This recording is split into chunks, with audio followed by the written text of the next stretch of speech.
এবার দেখো 3 দাগের কোশ্চেনটি তোমাকে কি দেওয়া রয়েছে, কোনো মূলধন 10 বছরে দ্বিগুণ হলে বার্ষিক সুদের হার। তোমাকে সুদের হার নির্ণয় করতে হবে, খুব সিম্পল একটা প্রশ্ন। তো এর জন্য কি করবে, তোমাকে দিয়েছে কি, সুদের হার বের করতে গেলে তোমাদের লাগবে কি, আসল লাগবে, সময় লাগবে দিয়েছে এখানে, এবং কি লাগবে তোমার, সুদ লাগবে। তো এই কারণে প্রথমে আমরা ধরে নিচ্ছি কি, দেখো যে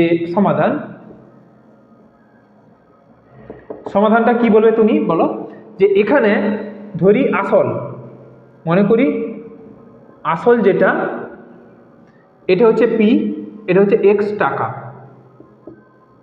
টাকা, এরপরে কি বলেছে তোমাকে বলো, সময় টি, এটা হচ্ছে 10 বছর। এরপরে কি বলেছে দেখো, যে অ্যামাউন্ট মানে সুদ আসল অ্যামাউন্ট, এটা দিয়েছে কত, দ্বিগুণ হবে। কার দ্বিগুণ হবে, আসলের দ্বিগুণ হবে। এবারে আসল তোমাকে কত দিয়েছে, এক্স দিয়েছে, তাহলে আসলের দ্বিগুণ হলে কত হবে, 2x টাকা। ক্লিয়ার?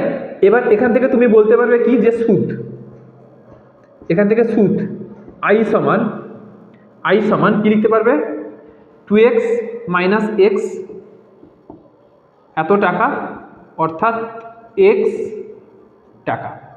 এবার আমরা জানি কি বলো, সিম্পল জিনিস,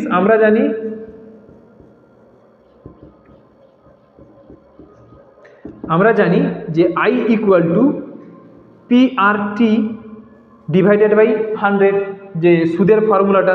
এবারে এখানে আইয়ের ভ্যালুটা বসাও, কত, আইয়ের ভ্যালু হচ্ছে এক্স, পির ভ্যালু কত, এক্স, ইন্টু আর এর ভ্যালু তোমাকে বের করতে হবে, আটটাকে এদিকে রাখো জাস্ট, আর টির ভ্যালু কত, 10 ডিভাইডেড বাই 100।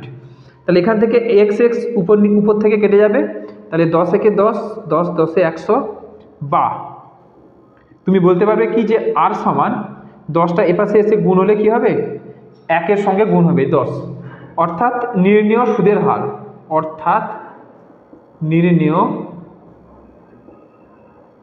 সুদের হার, এটা ইকুয়াল টু কত হবে, বার্ষিক 10%। কোন অপশানটা দেখো, বার্ষিক 10%, অপশান বি।